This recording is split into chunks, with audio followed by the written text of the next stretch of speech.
थे दिलवाले फिल्म, ऐसा कोई नहीं होगा कि देखा नहीं होगा। कोई नहीं, उसमें गाना था, कौन सा?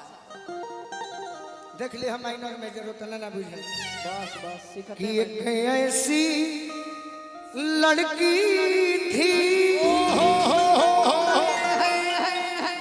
जिसे मैं प्यार करता था। इस पर हम भोजपुरी में गाए। कौन सा? सिवान जिला के सोनू सिंह समधी जी लिखे। जब हाँ जी, ये मेरा दुर्भाग्य है कब का? कि मैं उसको एल्बम में बाद में गाया। हाँ जी, स्टार्टिंग में गा देता तो उसका गाना आज का व्यूअर कम से कम 500 मिलियन होता। बहुत बहुत। और एक ही नहीं गाना, नहीं, दूसरा गाना भी सब लोग सुने होंगे हाँ जी, कि तहरा के हुता के तो क्या बात है? सुने हैं भैया। तकलीफ हो खेला, बहुते होला, बहुते होला। लेकिन क्या करें, गरीब घर के लड़के हैं, रोज मेहनत करते हैं पर डे। हाँ जी, टाइम नहीं मिलता कि स्टूडियो जाएं। लेकिन एक गाना आप लोग जरूर सुने हैं, वो जिस लय को हम बताए, दिलवाले फिल्म का। आहा, जकरे से लभ कइलू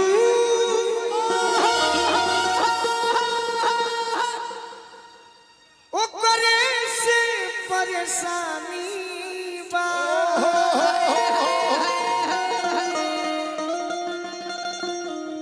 इसमें बजाना है, हाँ जी, इसमें बजाना है। ये से ले लो। ए सनमई करम तारो लागे खानदानी बा।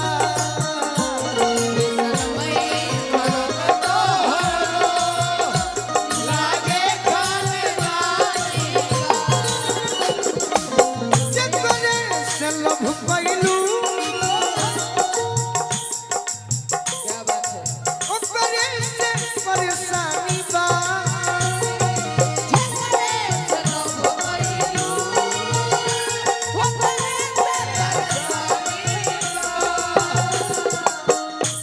हर लड़का अपने प्रेमिका से कहता होगा एक बात, क्या कहता होगा? काश तू चांद होती और मैं सितारा होता। हाँ जी, काश तू चांद होती और मैं सितारा होता। आसमां में कसियाना भी हमारा होता। हाँ जी, ये दूर के लोग तुझे दूर से देखकर ही प्रशंसा करते। हाँ हाँ, नजदीक से देखने का हक सिर्फ हमारा हमारा होता। ए सनमई करम तारो लागे खनदानी बा।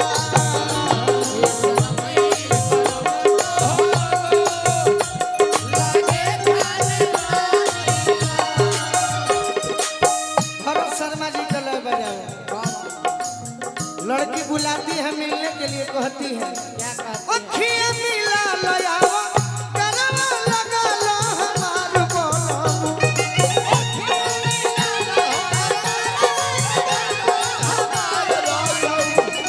अखियां मिला लयाओ करवा लगा लो हमार बोलो। मोरा हमके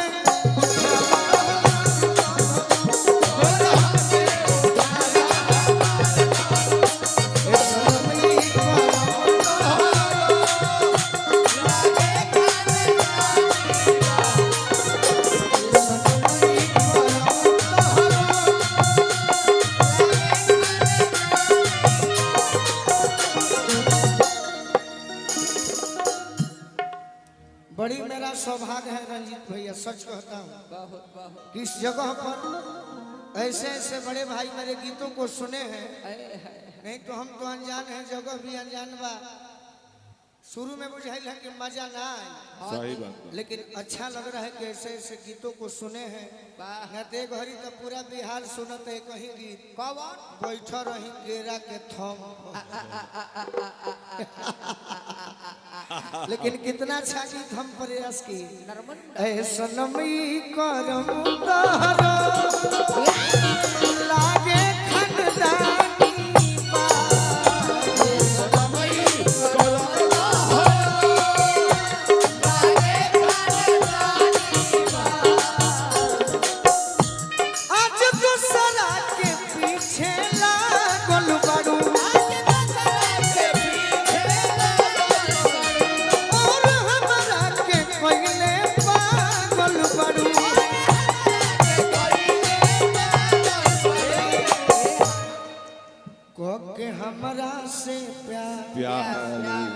अब चिन्हेलू नया आए है यार। सुन ला नहीं कि सुन ला इहे सोच मन में हो खतु ओहो हैरानी बा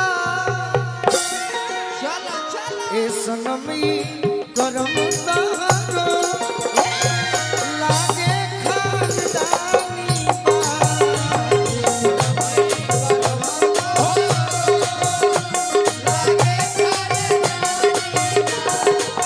सनमी करम तहरो लागे खानदानी बा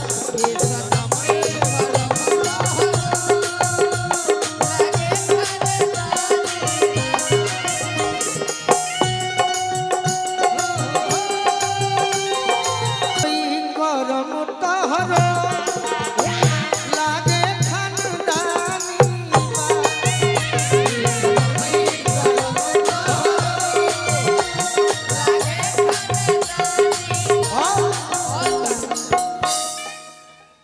कि नत तुरल बारू जवना के खाती हो कवना खाते इतहार स्केल है लड़की के स्केल है 20 साल लड़की के स्केल है 212 कि नत तुरल बारू जवना के खाती हो उ मिली न तहरा गावना के राती हो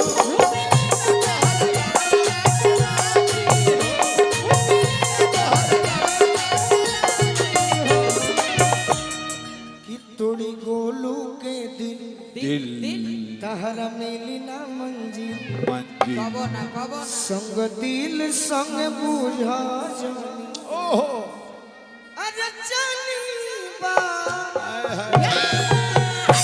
ए सनमी करम तहरा लागे खानदानी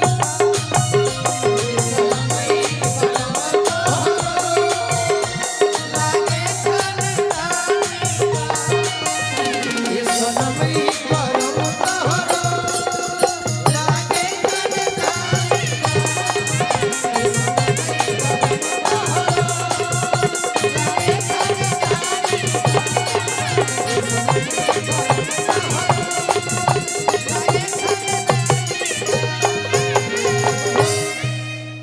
ए सनमी करम तहरा तहरो तहरो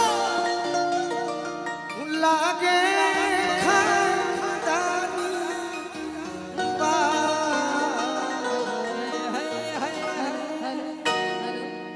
अब तो हम चाहेंगे